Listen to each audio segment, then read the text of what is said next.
Well, as we come to the close of this week, we're looking at verse 5 of Proverbs chapter 12. And it's an interesting proverb to me because it says, "The plans of the righteous are just, but the advice of the wicked is deceitful." Now, this brings up a real important question because I've had people who often have asked me, is it unspiritual to make plans? And that's why I like to direct them to the book of Proverbs, because in Proverbs, Solomon speaks at great length about plans. And I think that when you think about it for a moment, it's pretty impossible to live in any kind of meaningful or constructive way without making plans. My wife used to get so irritated with me when we were first married because I had a habit of running out of gas. I don't know what it was. I think it was I was so tight with money, I didn't want to spend it on filling the tank, and I wanted to wait to the last moment or something like that. That was crazy about me. Believe me, I've gotten over it since, but we would run out of gas in the weirdest places, and it was often such a pain and a discomfort. And the whole point was that if you don't plan to succeed, you're probably planning to fail, as someone once put it. And I found that's really true. But here's the question. Are the plans based upon a righteous and just end or purpose? And are they formed in the fellowship of God? In other words, are you not only praying and seeking God for wisdom in His Word and in your prayer life, but also in the counsel of other people? I would say that the more important a decision you're making, the more you need to incorporate other believers in that decision to not only share with you their perspectives, but pray with you and to seek out people who have a degree of expertise in a particular area. Because all those things contribute to a wise decision. I almost feel like we give God a chance to tell us if we're missing something important.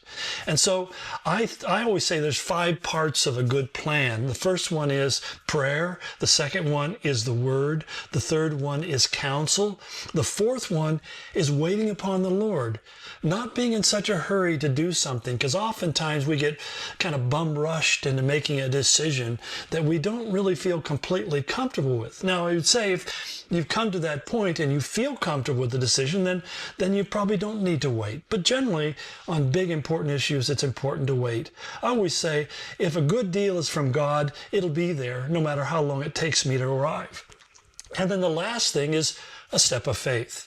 So keep in mind, that's what I said, is it's prayer, it's the Word, it's waiting, or it's counsel, it's waiting, and then last of all, it's taking a step of faith, because ultimately we don't have complete knowledge of everything, and therefore we always need basically to trust that what we're doing is God's will. And here's what I really believe with all of my heart, and I've operated this way for years. If I come to that point and I'm saying, God, I'm not absolutely certain what you want me to do, but I'm going to step out in faith and do what I think is the best. And if I'm wrong, I invite you to convict me and to show me and open my eyes, or close the door and don't let it happen. But until that happens, God, I'm going to continue to pursue you and seek your face. And I found that God's honored that. I really believe, this is how far I go. I believe that if I make the completely wrong decision, God will still fix it so it's the right decision. That'll end up with the end results that God wanted in the first place. And that's why he said, when you want to make decisions, make sure that you're doing them in righteousness and you're doing them justly. And the word justly that's used here by Solomon means consistently honest and reliable. In other words, that you're really striving to live with a consistency in your life of being honest and being reliable. And part of the honesty is being able to say, I don't know what the best decision is, or I don't have an understanding of these things. And then being reliable is that you keep your word, that you follow through on everything that you say you do. If there's one thing that I think is a weakness I see in many people's lives, is they are quick to commit to do things and then they don't follow through with it when it becomes inconvenient. And that's where I find that integrity is. It says in Psalm 16, it says, "Blessed is the man who prays or swears to his own hurt and doesn't change his mind."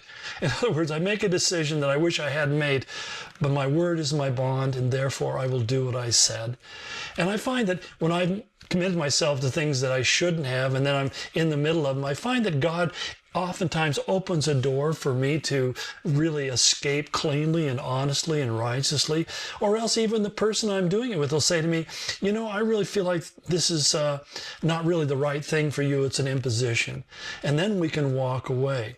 Now, the other side of the equation, he says, is the advice of the wicked. And he said the wicked is defined as wicked because he's deceitful. In other words, there's a treachery that what he or she says or does doesn't really reveal the truth about what they are. And there's a lot of people who are play actors. That's what hypocrisy means.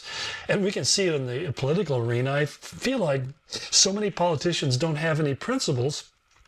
They don't even have a platform they stand on. They just have talking points. And you can follow their careers and see that they change their talking points, even to be contradictory over time, because all they care about is how they can advance themselves. And it's not just politicians that do that. Sometimes it's just ordinary people. So the thing is, when you are dealing with people, make sure that you're dealing with people who have a track record of being honest and reliable, and not just somebody who really sounds charming. Because there's a lot of charming people out there who have learned to cheat by charm. In fact, it's one of those sayings that I came across one time. It said, sincerity is the main thing. Once you learn how to fake it, you've got it made. There's nothing more painful than to believe that somebody's being sincere and you've discovered later on they didn't really mean it. And that's why I think we need to really be people who are committed to walking honestly and reliable in every area of our life, and to let God be the one who guides us in our decision-making process.